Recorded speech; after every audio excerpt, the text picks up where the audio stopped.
Horas Prof, Horas. apa cerita Prof? Luar biasa. Mantap ini Rektor ya kain kita ini. Iya. Baik, Abang Inang, Shalom, selamat pagi. Pagi ini saya mengundang ini Prof. Albiner Siagian. Beliau ini Parhalado HKBP Perumnas Simalingkar Medan. Sudah cukup senior sebagai seorang sintua. Kemudian beliau juga Rektor Yakain di Tarutung ya Prof. Ya. Dan yang tak kalah pentingnya beliau adalah guru etos dan revolusi mental bersertifikat. Sebelum ke Prof, kita ini bincang-bincang ini Prof soal transformasi HKBP. Iya. Sebuah tema yang dinanti-nanti oleh seluruh dunia dengan visi HKBP ini. Abang Inang bahwa setelah di-launching oleh Opue Porus Victor Tinambunan lewat tahun transformasi, jemaat sangat menunggu ini. Dan kita tahu setelah diletakkan pondasi yang cukup kuat oleh Eporus sebelumnya, Opue Porus Robinson Butar-Butar, cukup mantap ini Prof ya, 4 tahun di bawah kepemimpinan beliau, banyak capaian-capaian. Oleh karenanya, ini mau kita sambung Prof. Sebab tidak terpisahkan ini kepemimpinan sebuah lembaga, institusi, apa yang sudah diletakkan 4 tahun sebelumnya, jangan sampai balik lagi dari titik nol. Nah oleh karenanya, sudah nampak nggak Prof ini, kalau kita katakanlah jalan, landasan, kalau kita bilang tahun transformasi ini mau kita ikuti. Iya, terima kasih. Shalom para pemirsa Cerita RN. Cerita RN. Terima kasih Pak Naibahu atas undangannya. Memang sejak beberapa tahun yang lalu HKBP secara tematik menetapkan tahun-tahun tertentu, katakanlah yang disebut orientasi tahun, ada kesehatan, pendidikan, terakhir kita Okumene inklusif, dan itu dilanjutkan pada tahun 2025 ini sebagai tahun transformasi HKBP. Memang paling tidak HKBP sudah mengeluarkan buku pedoman untuk bagaimana HKBP dalam tahun ini bertransformasi, yang disebut sebagai pada ujung-ujungnya akan menjadi berkat bagi dunia. Itu kalau kita sebutkan itu sebagai visi yang jauh gitu ya, menjadi berkat bagi dunia. Tapi kalau pertanyaan tadi, sudah nampakkah apa yang sudah dilakukan terkait dengan tahun ini? Ya paling tidak memang seperti biasanya yang saya alami ya, saya beberapa kali terlibat dalam katakanlah acara-acara tahun tematik ini. Biasanya itu di pertengahan ke atas baru mulai kelihatan. Tapi paling tidak pedomannya sudah ada, dan saya pikir ya tinggal katakanlah distrik, tinggal resort, yaitu menindaklanjuti apa yang sudah digariskan dalam buku pedoman itu.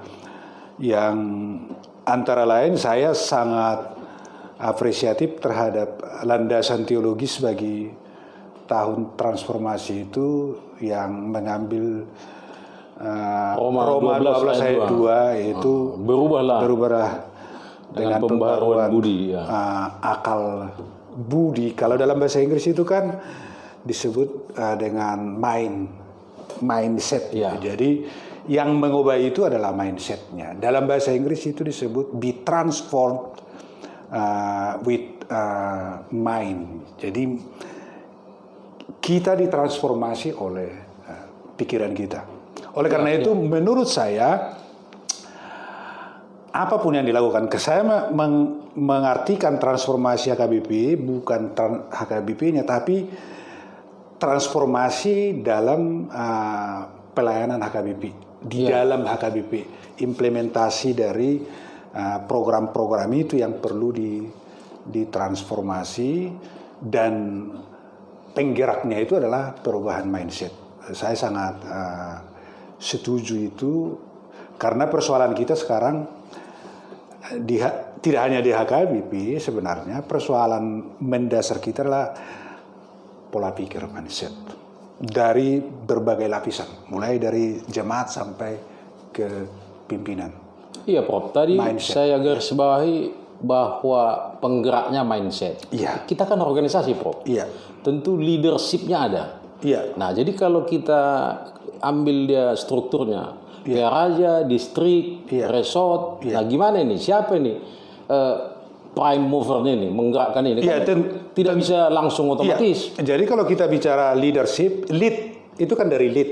Ya. To lead, memberi arah yang mau dituju itu kan to lead. Memberi arah yang dituju.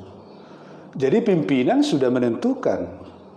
Pimpinan HKBP, pucuk pimpinan HKBP sudah menentukan arah yang mau kita tuju. To lead. Ya. Maka semua sumber daya yang ada di HKBP harus memastikan menuju ke tujuan itu. Iya. Siapa itu?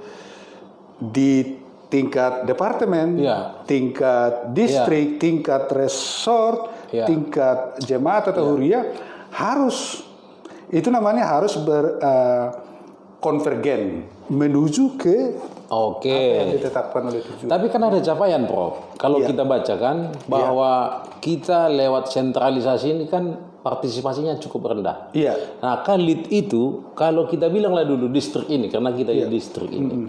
Nah, seperti apa nih yang harus mindset ini supaya partisipasi ini naik ini? Oke lah. Seorang lead. Salah satu problema kita kan sekarang, apalagi di era sentralisasi ini, karena kalau kita ibaratkan HKBP ini sebagai sebuah perusahaan, core bisnisnya itu adalah pelayanan.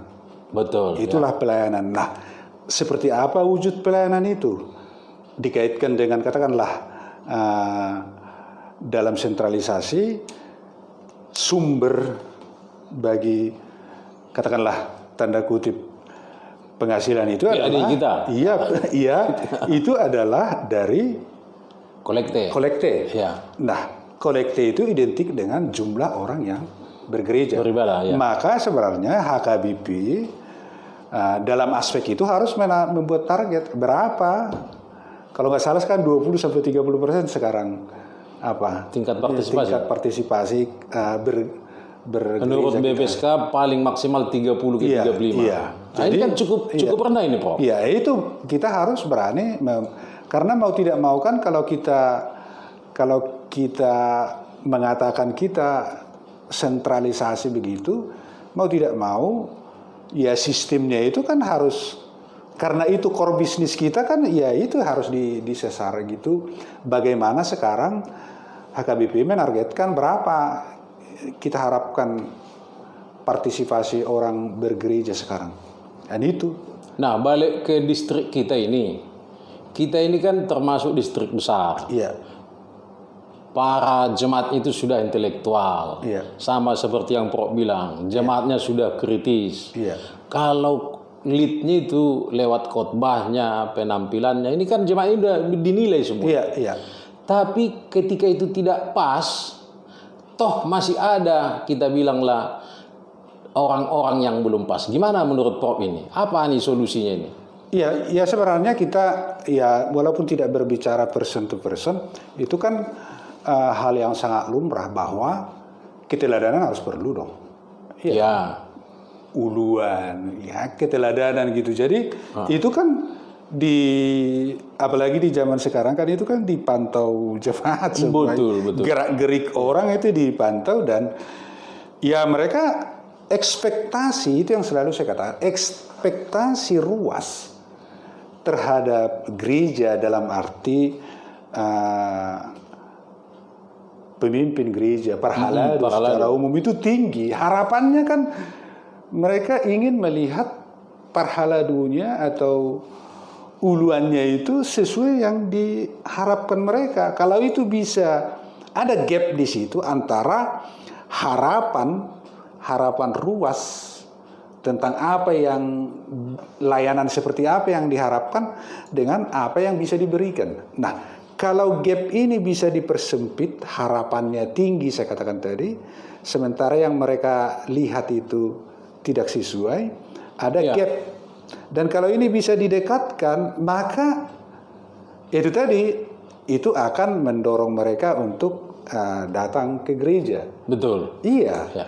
Oleh karena itu yang saya katakan tadi, saya mengatakan saya setuju dengan katakanlah landasan bertransformasi itu, yaitu Roma 12 ayat 2 itu. Ya. Itu tadi, mari kita yang saya lihat sekarang, HKBP perlu merevolusi mindset stakeholders di HKBP, mulai dari jemaat sampai ke atas. Iya. Walaupun tidak persis seperti perusahaan, tapi ya memang begitu. Kita tidak boleh malu-malu bahwa ya kita harus akui ya sumber utama pemasukan itu adalah itu. Jadi kalau kita mau itu bisa berjalan, katakanlah dari salah satu butir itu kan bagaimana transformasi sentralisasi ini berjalan, yaitu kata kuncinya adalah bagaimana bisa meningkatkan orang bergereja. Versi saya nih, Prof. Saya kan jemaat, tapi termasuk ya bisalah dibilang jemaat yang aktif. Kalau meminjam istilah perusahaan, ada istilah bottleneck-nya itu, problemnya itu. Ini saya lihat, mohon maaf, di Parhalado dan pimpinan ini sebenarnya. Sebab cenderung dengan angka partisipasi itu, ketika komunikasi, ketika jemaat tidak pas melihat baik berbagai macam katakanlah tohonannya, ini kan langsung hengkang mereka mencari tempat ibadah yang lebih sempurna. Nah, untuk bottleneck ini gimana saran Prof ini? Yaitu saya pikir itu problem yang berulang-ulang terjadi sudah lama dan kita sudah sadari. Ya. Katakanlah begini, bahwa kita sudah sangat sadar, banyak warga HKBP mengatakanlah Sumangulu Pertodioku di HKBP misalnya. Itu kan cukup. Saya pikir itu kan sudah miris kita malah. Iya, dan itu sudah kita dengar, sudah kita sadari, dan itu membawa mereka ke tempat lain kan. Betul. Begitu. Yang mereka tanda kutip mengatakan di sana Mangulu Pertodion. Ada istilah orang itu, Bro, jajan rohani kan? Iya. Jadi begitu. Jadi itu persoalan yang kita sadari, kita tahu, tapi tidak ada langkah-langkah yang sistematis bagaimana supaya itu tidak terjadi. Oleh karena itu kembali saya katakan, saya mengalaskan agar ini proses transformasi ini ke depan bisa ada nampak hasilnya, yaitu kembali kepada itu bagaimana kita mengubah mindset tadi ya. Iya, dari berbagai tingkat atau level di HKBP ini. Itu kata kuncinya. Dan itu berubahlah oleh pembaharuan. Itu dalam bahasa Indonesia. Sebenarnya dia berubahlah yang diubah oleh mindsetnya. Akal budinya yang mengubah. Oleh karena itu sebagai driving force, penggerak perubahan itu, maka itu harus dibekali. Agar, ya kalau dia penggerak kan harus dibekali. Betul. Dia. Tenaga, energi, jadi saya pikir yang ibarat mesin harus standby terus, di standby dulu, diisi, diperiksa terus dengan berbagai macam indikator kan, dia bisa menggerakkan perubahan itu. Iya. Dan kata-kata dalam bahasa Inggris dalam Roma 12 ayat 2 itu be transform. Ya. Iya. Diubahlah oleh perubahan mindsetnya. Kalau kita bilang Prof, masuklah kita bahwa perubahan itu lewat sebuah program kan bisa juga. Iya. Nah ini kan rakyat ini Prof lewat ya katakanlah tingkat pertumbuhan ekonomi kita ini kota besar, pengangguran dan terusnya. Baik itu sekarang era kepemimpinan presiden sekarang, banyak orang semakin pesimis ini. Tapi HKBP ini saya lihat kurang ini melihat bagaimana persoalan ekonomi rakyat ini. Diakonianya juga tidak begitu menggairahkan. Kalau lewat program gimana menurut Prof? Kalau ke soal meningkatkan partisipasi tadi? Ya tentu saya tidak tahu bagaimana secara umum program diakonia HKBP, tapi yang dalam berbagai katakanlah pembinaan yang saya lakukan, mari kita sekarang berpikir bahwa persoalan kita itu bukan di dalam gereja, Persoalan kita ada di luar dinding gereja itu, di masyarakat, kan begitu? Iya. Iya. Jadi kembali yaitu ada orang yang berdasarkan katakanlah bidang layanannya itu fokusnya di dalam gereja, ada orang yang harus ke masyarakat karena gereja itu kan gedung sebenarnya.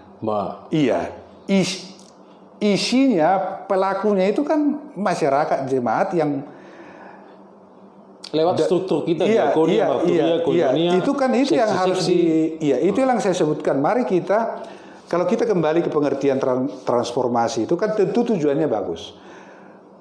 Berubah itu kan kata kuncinya berubah itu tentu ke arah yang lebih bagus kan itu. Ke arah yang lebih baik, meningkatkan layanan yaitu di mana apa layanan kita itu ya di masyarakat, di ruas. Iya. Betul. Bukan di dalam gedung yang sekali seminggu ya. Iya, katakanlah yang rajin ke gereja ya memang sudah rajin itu. Benar. Bagaimana kita menyasar orang yang tidak rajin? Mari kita berpikir seperti itu sekarang. Dan itu tadi saya sangat meyakininya bahwa penggeraknya itu adalah bagaimana kita mengubah mindset dalam berbagai rupa-rupa. Katakanlah para perhalado misalnya, ya membatasi diri lah untuk katakanlah berpenampilan di media sosial misalnya begitu, karena itu semua ditonton orang. Lalu mereka merasa, ya kami ini orang gimana, diperhatikan enggak gitu. Iya, jadi mari kita mengubah tampilan-tampilan agar memang ruas menganggap bahwa itu memang pantas diteladani begitu. Pantas diindahkan, pantas ada semacam kebanggaan. Oh, katakanlah situ aku deh bah. Gitu kan. Itu kan perlu. Oke, contoh itu ya. Itu contoh experience situ aku deh bah. Itu kan wujud dari kebanggaan dan rasa cintanya. Saya pikir itu memang kita bercita-cita kita menjadi HKBP menjadi berkat bagi dunia.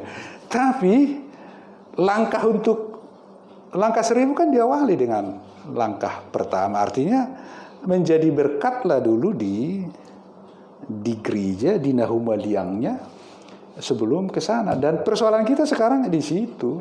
Persoalan kita, mari kita selesaikan dulu hal-hal yang dasar itu. Saya selalu mengambil contoh, dan itu menurut saya kita tidak menganggap itu sebagai permasalahan. Apa itu? Banyak ruas HKBP yang untuk berdoa aja pun masih bermasalah. Itu kan persoalan yang sangat mendasar. Masih gitu. Mau mengelak ya? Iya, mau mengelak. Dan itu sudah lama berlangsung dan kita anggap itu sebagai tidak persoalan. Kenapa? Yaitu kita tidak, katakanlah ketika mereka bergereja di tempat lain ya lancar berdua. Kenapa kita tidak? Jadi saya potong sedikit ini Prof. Jadi kalau saya baca itu capaian-capaiannya itu nampaknya terlalu hebat-hebat ditulis. Tapi Prof saya lihat capaian-capaiannya itu yang kecil-kecil sederhana ternyata. Iya. Makanya saya bilang memang kita langkah 1000 ya diawali langkah pertama kan itu. Mari kita benahi dulu yang sangat-sangat prinsipil, yang sangat mendasar. Kalau kita mau go to the next level, saya mengambil contoh kita gereja-gereja enggak hanya HKBP sebenarnya, gereja-gereja katakanlah yang berlatar kesuturan itu kita sudah berulang kali urusan untuk berdoa, misalnya katakanlah doa di pesta itu kita belum naik tingkat. Kita tidak menganggap itu masalah. Orang masih ribut tapi kita berdoa. Bagaimana kita menjadi berkat bagi doa hanya untuk urusan berdoa di pesta itu pun kita enggak bisa. Benar. Tapi pesta ini Prof tidak domain gereja lagi, sudah domain paradaton. Tapi kan ada diberi kesempatan kepada gereja untuk menutup doa misalnya, doa makan. Doa sesudah makan. Sesudah makan itu kan diberi kesempatan kepada gereja. Dan kenapa kita berdoa tapi orang lalu ribut? Nah, kita nggak bisa mengatur. Kenapa nggak bisa? Itu yang saya sebut bagaimana kita mengubah mindset. Iya. Dan itu berlangsung karena kita menganggap itu tidak masalah lagi, tidak persoalan lagi. Hal-hal mendasar seperti itu yang menurut saya. Iya, jadi kalau saya lihat ini Prof, dengan capaian-capaian ini, apakah PRJ ini salah mengestimasi atau juga memang sudah jadi kebiasaan? Setiap tahun kan berganti kapal kita ini, tahun pelayanan ini. Jadi seperti kejar trip. Iya. Bahkan akhirnya kalau saya baca-baca, di akhir tahun tidak bisa kita temukan itu sampai di mana sebenarnya capaian. Iya. Gimana menurut Prof? Per tahunnya cocok tahun pelayanan kita ini per 4 tahun satu periode ini? Ya, sebenarnya makanya itu setiap ada kegiatan, apakah katakanlah kegiatan tahunan mesti ada evaluasi. Mesti ada. Bukan karena Pak Naibaho menjadi bagian dari tahun Okumene inklusif ya, tapi saya melihat ada semacam produk luaran dari kegiatan yang ada di distrik 10 Medan Aceh. Tapi di berbagai tempat bahkan ada, saya pernah melihat orang masih membicarakan itu bulan 8 untuk apa yang mau dilakukan pada tahun itu kan tidak sebenarnya. Dan hampir tidak ada tahun kesehatan tahun ini, ada enggak tahun buat sehari-hari, tahun keluarga, ada enggak evaluasi sampai sejauh mana kita mencapai itu. Oleh karena itu tahun transformasi ini ya harus ada indikator yang akan dicapai. Katakanlah yang sangat sederhana, berapa partisipasi bergereja yang kita harapkan supaya bisa kita evaluasi pada akhir tahun. Itu sangat penting. Katakanlah kita mentargetkan 50% saja, nggak usah muluk. Ya, betul. Nah, di akhir tahun sudah bisa kita evaluasi, bisa kita tunjukkan ini nih hasilnya, misalnya. Bagaimana katakanlah partisipasi orang bergereja di pertanyaan di gereja. Dan itu kan bisa dibuat indikator-indikator yang sederhana sebenarnya. Ya, biasanya duanya itu, Prof. Iya. Ibadah minggu kita setiap minggu, kecuali Paskah, Natal dan Tahun Baru dan pesta-pesta dan pertanyaan. Di sini tingkat partisipasi sangat anjlok. Dan di situ kata kuncinya di situ. Oleh karena itu kan tidak bisa dilepaskan dari layanan. Kembali saya katakan core, kalau kita ibaratkan HKBP sebagai perusahaan, core bisnisnya adalah pelayanan. Atau kalau kita bilang, Prof, mestinya PRJ ini sebenarnya sudah harus strict menempatkan leader itu kalau untuk Medan ini ya, supaya partisipasi itu bisa dikejar, supaya jangan agak sedikit apa ini. Gimana menurut Prof ini? Saya belum. 74 resort kita ini, Prof, gimana menurut pengamatan Prof? Ya, siapapun dia kan intinya bagaimana mengimplementasikan program yang digariskan yang menjadi kita mau ke sana. Bagaimana sumber daya yang ada di daerah di distrik ini. Jadi katakanlah PRSS sebagai manajer, leadernya kalau dalam struktur itu kan leader, manajer, memastikan segala sumber daya yang ada di distrik ini menuju yang ditetapkan oleh atasannya, itu disebut sebagai pucuk pimpinan, to lead. Di bawahnya memastikan sumber daya yang ada di kepemimpinannya untuk menuju ke tujuan yang ditetapkan oleh leadernya. Itu dalam struktur organisasi modern begitu. Saya tidak dalam kapasitas menilai, ya kita objektif saja dulu. Masa seperti ini saya pikir belum fair kita untuk melakukan itu. Tapi intinya yang kita inginkan adalah bagaimana katakanlah proses di manapun itu memastikan segala sumber daya yang ada di distriknya untuk menuju kepada tujuan yang ditetapkan oleh leader itu. Ya, tapi itu tadi leader harus membuat apa? Kalau kita mau ke Parapat, ya kita dari mana? Persiapannya apa? Kita mampir di mana? Rehat di mana? Ya, yang sehingga pada waktu yang sudah ditetapkan kita sampai di Parapat. Kurang lebih seperti itu. Terakhir ini, Prof, menarik ini diskusinya ini. Sebagai warga gereja kita di Medan ini, sudah diberangkatkan tahun lalu lewat tahun Okumene Inklusif. Okumene Inklusif kalau dipadukan dengan transformatif, rasa-rasanya nih Prof, saya pengamat ini, peran kita di kota Medan ini, di Sumatera Medan ini masih belum, gregetnya belum nampak gitu. Lalu kalau kita bilang tadi soal mindset itu, seperti apa nih peran-peran jemaat ini? Apakah yang ada di profesi, berbagai macam profesi lah, Prof sebagai akademisi, rektor, tokoh-tokoh lain, pengusaha, politisi ini, supaya makin kelihatan transformatifnya HKBP ini di kota Medan maupun Sumut ini. Iya, jadi kalau orang Batak kan punya prinsip, punya katakanlah perumpamaan lam bulun botohon lam niang uleon. Itu kan sumber daya HKBP dari berbagai kalangan. Ya mari kita yang selama ini tanda kutip disebut diberdayakan, bukan diberdayakan, mereka justru yang memberdayakan orang kan gitu. Karena mereka sudah berdaya.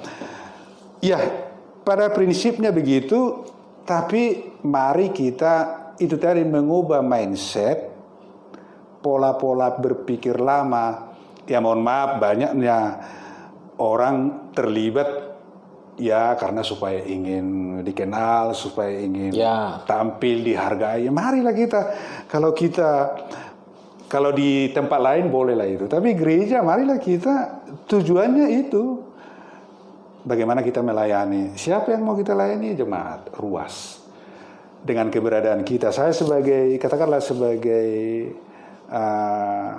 pendidik, katakanlah begitu, ya saya memberikan potensi kependidikan saya untuk membangun itu tadi. Kebetulan tadi Pak Naibaho mengatakan saya sebagai seorang guru etos dan revolusi mental.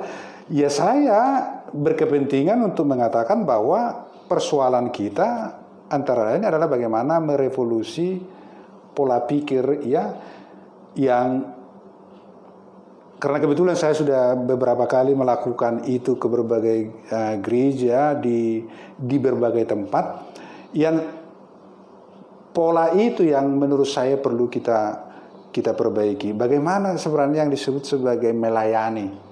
Iya, karena itu tadi ekspektasi harapan ruas terhadap pelayan itu tinggi. Dan itu yang harus kita jembatani, yaitu yang perhalado harus mau turun begitu agar gapnya itu makin dekat, harus mendekatkan diri kepada dalam berbagai rupa-rupa. Katakanlah baunang betok si painaon. Kan kenapa? Karena memang kalau nggak datang dia nggak mulai acara. Mari kita mulai cara pola berpikir unang masih painaon. Iya, hal-hal sederhana kan. Iya, unang masih paiman, unang magabesi ada semacam huruf majo handicap di situ dengan jargon-jargon yang sekarang disebut sebagai jabatan. Saya kurang setuju. Sudah ada istilah yang sangat baik, katakanlah pangujak konon. Jadi sertijab. Kasoni namanya sertijab ini kan. Kenapa kita memilih diksi itu yang padahal kita mengatakan kami perhubas pelayan, tapi ketika urusan itu kita sebut dia sebagai pejabat. Jadi itu terbawa-bawa pola pikir pejabat itu dalam berbagai rupa-rupa pelayanan akan terbawa-bawa. Benar. Gabe si layanan, pejabat kan si layanan kan itu dalam prakteknya itu si pai mau si paradio kumena.